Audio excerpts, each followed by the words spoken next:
Meus prezados irmãos, vamos abrir a palavra de Deus no livro do profeta Jonas, capítulo 3, versos de 1 a 4. Eu gostaria de falar com vocês nesta noite, à luz desse texto, sobre esse Deus tão grandioso que nós servimos. Ele não desiste de nós e sempre nos dá uma chance de recomeçar, de retomar. Então, se no ano passado você não foi muito obediente a Deus, se você andou pelos seus próprios caminhos e buscou fazer sempre a sua vontade, não a vontade de Deus, Deus está dando uma chance para você nesse novo ano, para você viver os projetos que Ele tem para a sua vida. Talvez você diga isso, pastor, isso é muito filosófico, isso é muito teológico. Não. Eu diria como Nelson Rodrigues, a vida como ela é. A vida cristã é assim. Ou nós servimos a Deus, ou nós servimos a nós mesmos. E aqui, Jonas capítulo 3, versos de 1 a 4, diz assim: Veio a palavra do Senhor, segunda vez a Jonas, dizendo: Dispõe-te, vai à grande cidade de Nínive, e proclama contra ela a mensagem que eu te digo. Levantou-se, pois, Jonas, e foi a Nínive, segundo a palavra do Senhor. Ora, Nínive era cidade muito importante diante de Deus, e de 3 dias para percorrê-la. Começou Jonas a percorrer a cidade, de caminho de 1 dia, e pregava e dizia: ainda 40 dias, e Nínive será subvertida. Vamos parar por aqui, e eu quero chamar a sua preciosa atenção para o versículo 1, quando diz assim: veio a palavra do Senhor, segunda vez a Jonas. Eu quero que você volte para o capítulo 1, e no versículo 1 você leia comigo também. O que diz aí? Veio a palavra do Senhor a Jonas, filho de Amitai, dizendo. Preste atenção que aqui no capítulo 1, versículo 1, veio a primeira vez. E como Jonas não obedeceu na primeira vez, Deus vai lhe dar uma segunda vez. E se observa que o verbo vir aqui, o sujeito da ação é Deus. Foi Ele que veio até Jonas, na primeira vez e na segunda vez. E aqui eu quero estabelecer um princípio bíblico para mim e para você. É que todos nós aqui, não importa se você é pastor, se você é presbítero, se você é crente, Deus tem uma missão para você. Você é um missionário de Deus. Você é uma pessoa que existe para a glória de Deus. Você é uma pessoa cuja vida deve ser vivida na perspectiva de que Deus tem uma missão para você aqui na terra, como crente, como cristão. Cabe a mim e a você abraçar essa missão, ser obediente àquilo que Deus tem para a minha vida, para a sua vida. Quando você lê lá em Efésios capítulo 2, fala que a salvação não é pelas obras, para que ninguém se glorie. A salvação é pela graça sois salvos mediante a fé. Mas depois de salvos, Deus preparou de antemão boas obras para que andemos nelas. Isso significa que eu e você somos mordomos de Deus, somos missionários de Deus, somos sacerdotes de Deus, somos filhos de Deus. Você pode usar todos os termos de identidade. Mas Deus tem uma missão para mim e para você. E nesse capítulo 1 de Jonas, Jonas não aceitou essa missão. Foi Deus que veio pessoalmente a ele.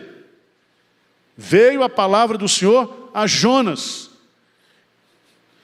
E para que ele não tivesse dúvida, disse assim, filho de Amitai. Porque ter um pai chamado Amitai deve ser muito difícil, né? Deve ser raridade. Então, a mensagem é específica. Assim como veio para Maria, assim como veio para Paulo, assim como veio para Samuel. Deus sempre, Ele se dirige pessoalmente, pelo nome. Mas Jonas não aceitou, nesse primeiro momento. E aqui eu colocaria pelo menos 4 lições sobre o que acontece comigo e com você quando a gente não aceita a missão de Deus.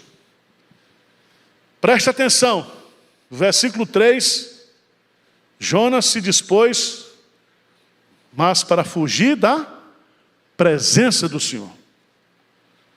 Preste atenção, se eu e você, nós não abraçarmos, ou se nós corrermos de Deus, a minha vida só vai ladeira abaixo. Diz o texto, que ele desceu para Tarsis, e ali em Tarsis, o seu objetivo era descer para Jope. Depois ele embarcou nesse navio, desceu para esse navio, depois ele desceu para o porão desse navio. Então preste atenção, quando eu e você, nós fugimos de Deus, a nossa vida não é para cima, a nossa vida é para baixo. Decida. Segunda lição, quando eu não aceito a missão de Deus, a missão que Deus tem para a minha vida, isso vai me custar. E muitas vezes me custar caro.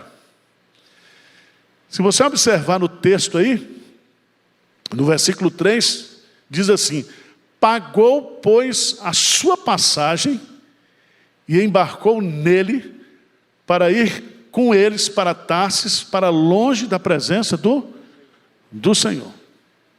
Veja bem, ele pagou para fugir. Pagou para não obedecer.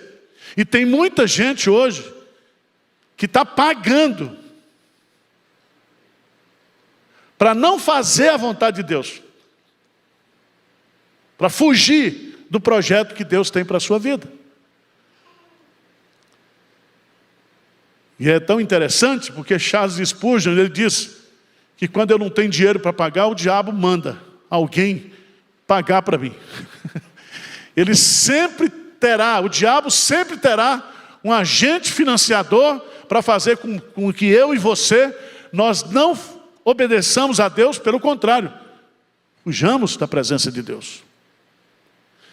Terceira lição, quando eu não aceito a missão que Deus tem para a minha vida, tentando fugir de Deus, Deus, Ele se oporá a mim. Veja no versículo 4, que Jonas embarcou para longe da presença do Senhor. Você acha que você pode fugir da presença do Senhor? Se subir aos céus, Ele está. Se você descer às profundidades, Ele estará também. O nosso Deus, Ele é onipresente. Ninguém pode fugir da presença de Deus. Mas Jonas pensou que ele podia fazer isso. Mas veja, no versículo 4, mas o Senhor lançou sobre o mar um forte vento e fez-se no mar uma grande tempestade. Preste atenção que quando eu tento fugir de Deus, Deus se opõe a mim e a você, enviando o quê? Tempestades. E a tempestade veio sobre Jonas, mas veio sobre o navio, para que aquele plano de Jonas não se cumprisse. Então veio sobre o navio. E a tempestade era tão grande que o navio estava a ponto de despedaçar-se. Isso é muito sério, irmãos. Porque tem muita gente que está com a vida enrolada na igreja, muita gente que está com a vida confusa, porque tenta fugir de Deus, tenta se opor a Deus. E Deus manda o quê? Tempestade. Mas em último lugar, nós vamos aprender aqui que se eu fugir de Deus, se eu não aceitar a missão que Deus tem para a minha vida, outras pessoas ao meu redor serão o quê? Prejudicadas. Se você observar no texto, Jonas, que estava fugindo, os marinheiros não tinha nada a ver com isso. E diz no versículo 5 que eles estavam cheios de medo e cada um clamava ao seu Deus, lançava no mar a carga. E você vai descobrir também que quando foi lançada a sorte, no versículo 7, a sorte caiu sobre Jonas. E eu gosto dessa palavra sorte, porque foi sorte mesmo, não foi azar. Porque tem às vezes,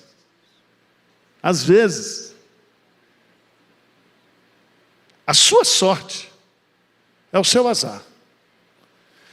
Quando você faz algo que não dá certo, e Deus não permite que não dá certo, é justamente aí a sua sorte. A sua sorte. Todo mundo conhece a história. Ele é jogado no mar. E quando ele é jogado no mar, algumas coisas acontecem. Primeiro, os marinheiros se convertem a Deus. Veja que crente, até na desobediência, Deus ainda usa o desgramado para converter gente. Segundo, veio a calmaria, cessou a calmaria. Todos conhecem a história, no capítulo 2, ou capítulo 1, termina no versículo 17. Vê comigo aí. 2,17. O que é que diz aí? 1,17, por favor. O que é que diz? Deparou o Senhor um grande peixe para que tragasse a Jonas.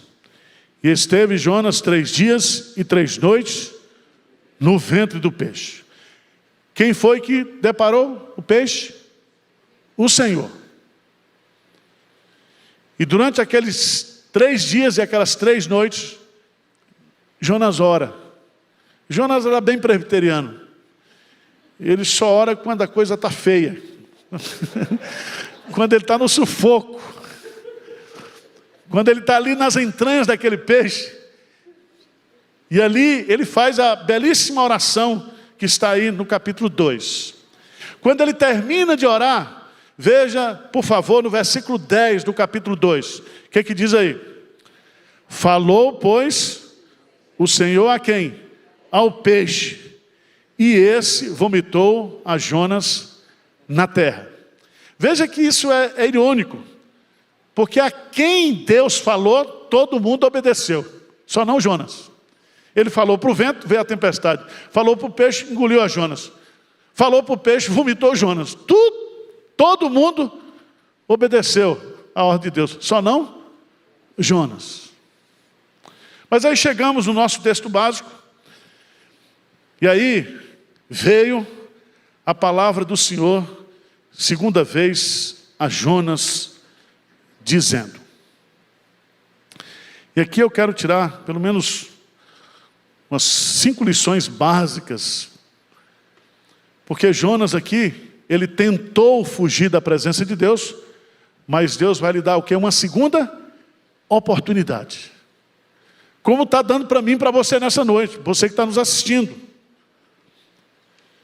E como eu devo reagir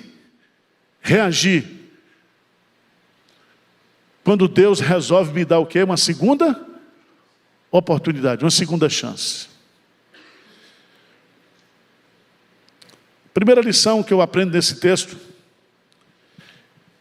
é que Deus, Ele é especialista em escolher pessoas complicadas para fazer a sua obra. Eu estou chamando complicado, mas seria tranqueira mesmo, tá? Porque quantos profetas não tinha lá em Israel? Tantos profetas. Por que Deus escolheu a Jonas? Não é assim que você pergunta para Deus? Senhor, me erra, tem tanta gente boa aí. Mas Deus quer usar você. Jonas, ele era de fato uma tranqueira, o cara era complicado, o cara era difícil.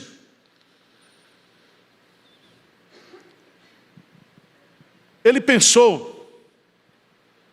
que poderia ignorar a sua missão fugindo de Deus.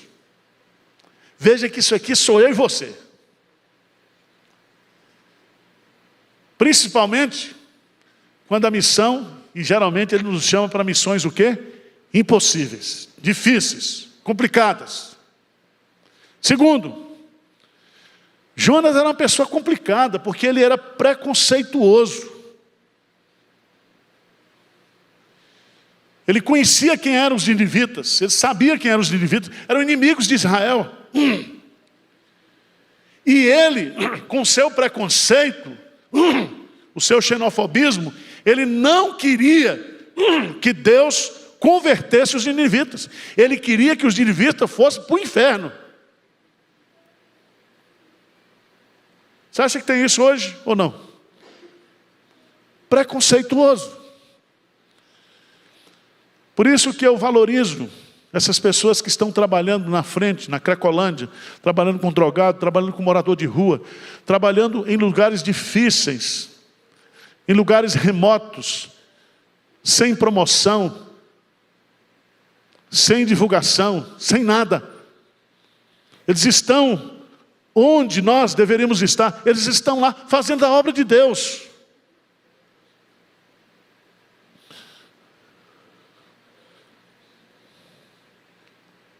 Terceiro lugar, Jonas era uma tranqueira, sabe por quê? Porque ele estava mais preocupado com política do que com a salvação de pessoas. É o que está acontecendo hoje, né, na igreja.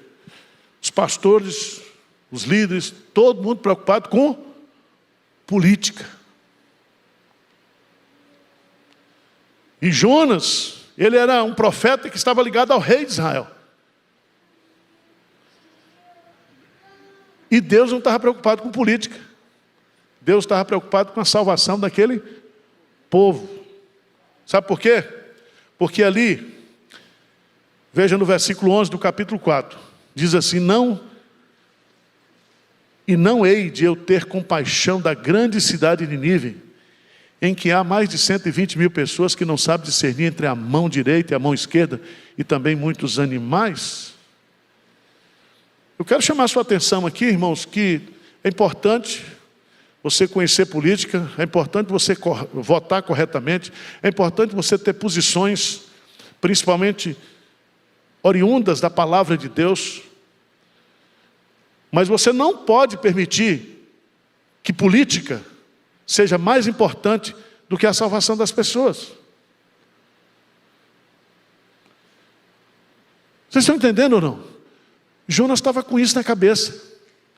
Ele era um profeta que a ideologia substituiu a teologia.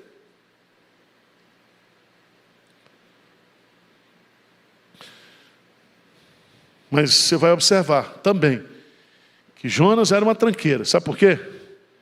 Porque mesmo Deus dando para ele uma segunda chance, uma segunda oportunidade, ele fez a obra de Deus de má vontade. De má vontade.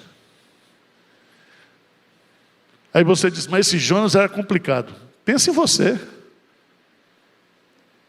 Pensa em você, pensa em mim. Eu cheguei em casa hoje cansado, de um sono. Eu pensei, eu não vou não.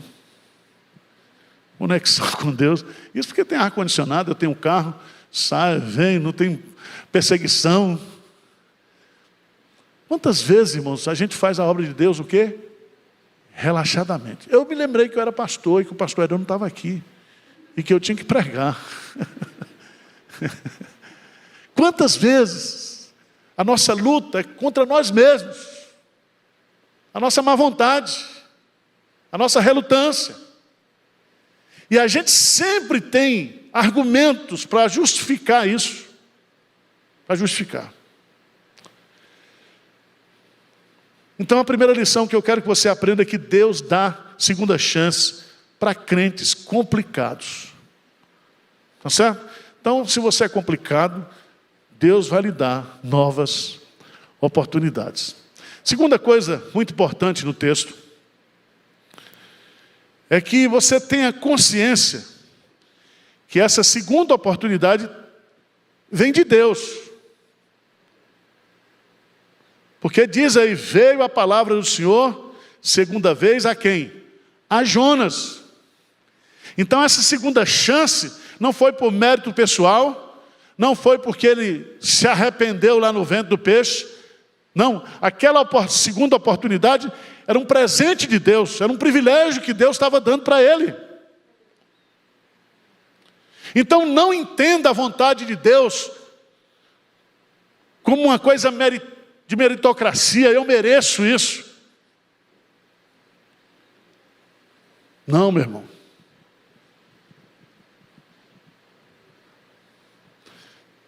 Terceira maneira de você compreender essa segunda chance que Deus está lhe dando.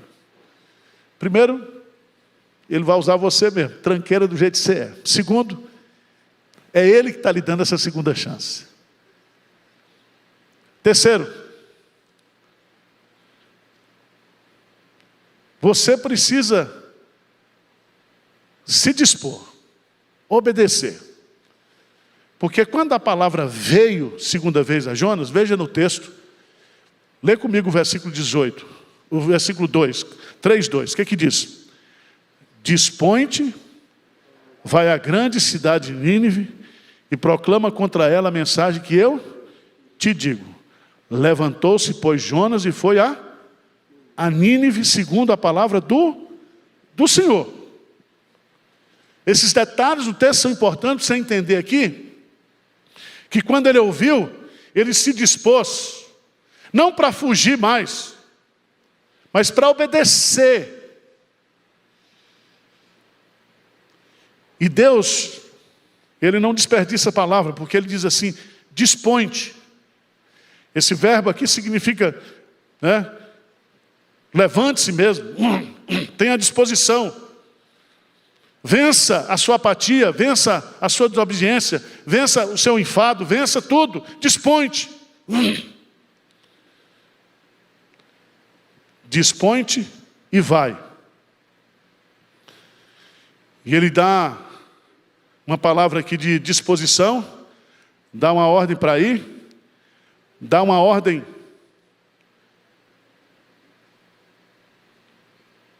para proclamar contra ela a mensagem que eu te digo. E aqui você precisa entender uma coisa que é bíblico, tanto no Antigo Testamento como no Novo Testamento, é que nenhum profeta tem autonomia em pregar aquilo que ele quer. Que ele quer. Deus vai dar um sermão para Jonas. E o sermão que Deus deu para Jonas, sabe quantas palavras tinha? 7 palavras. Ainda 40 dias, e Nínive será o quê? Subvertida. No hebraico são 7 palavras.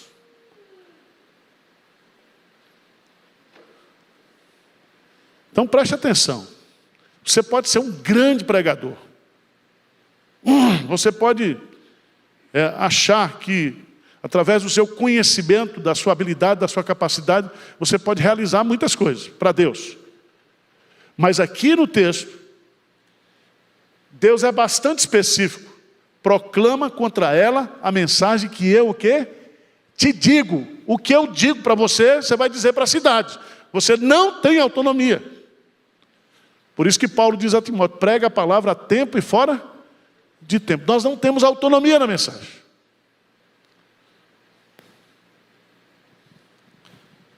E é tão interessante que Jonas vai. Jonas vai. Quarta lição que eu aprendo aqui. Quando Deus me dá uma segunda chance, uma nova oportunidade, é porque essa missão, aos olhos de Deus, ela é importante. Pode não ser importante para mim. Alguém diz assim, pastor Arival, por que está furando poço no Piauí?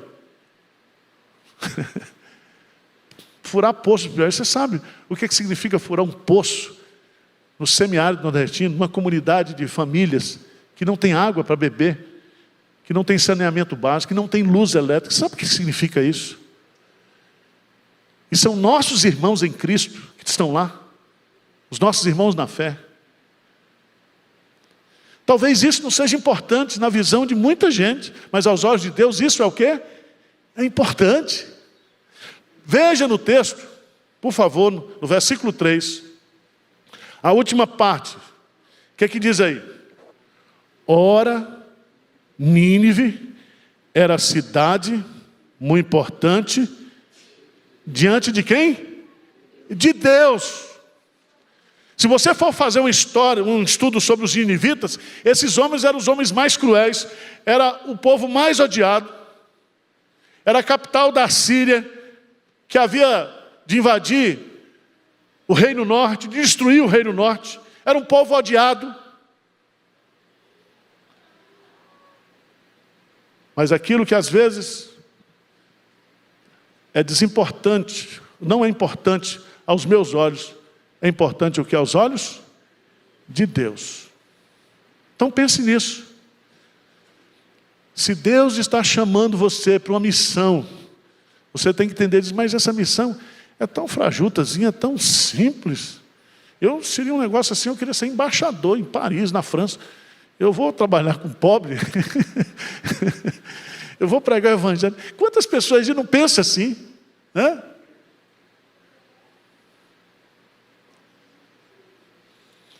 Mas, meus amados irmãos, eu quero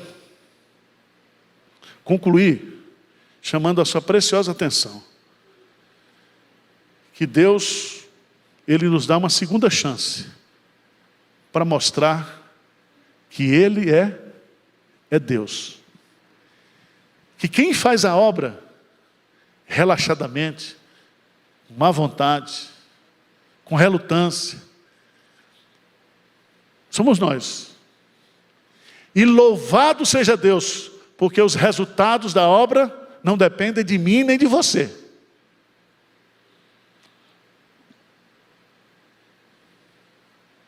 Sabe por quê?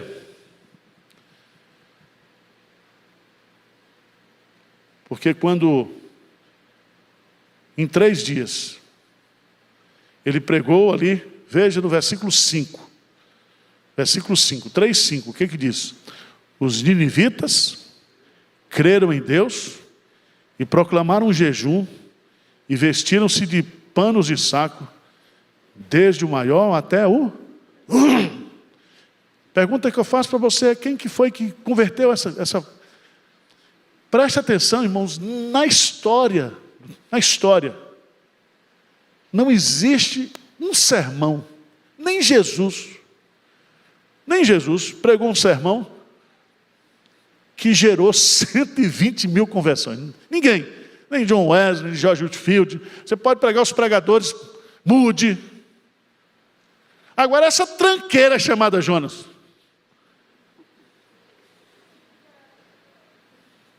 Deus usou esse cara.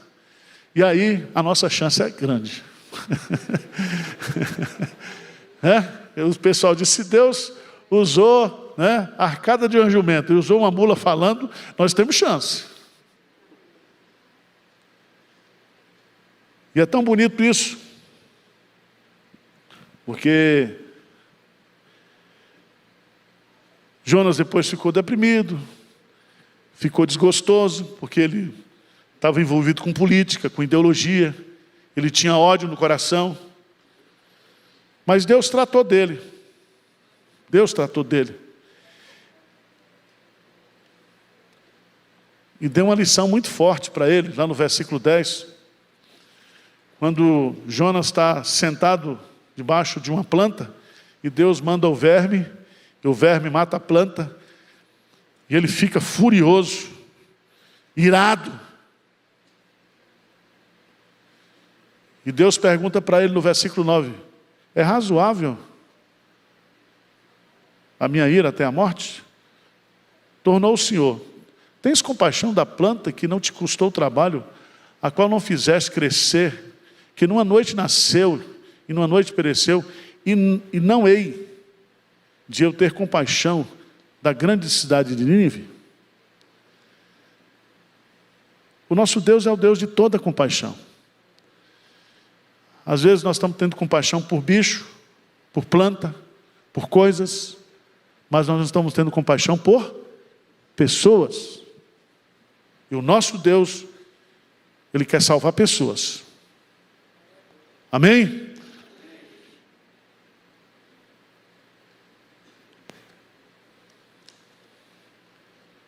Você vai abraçar essa segunda chance que Deus está te dando?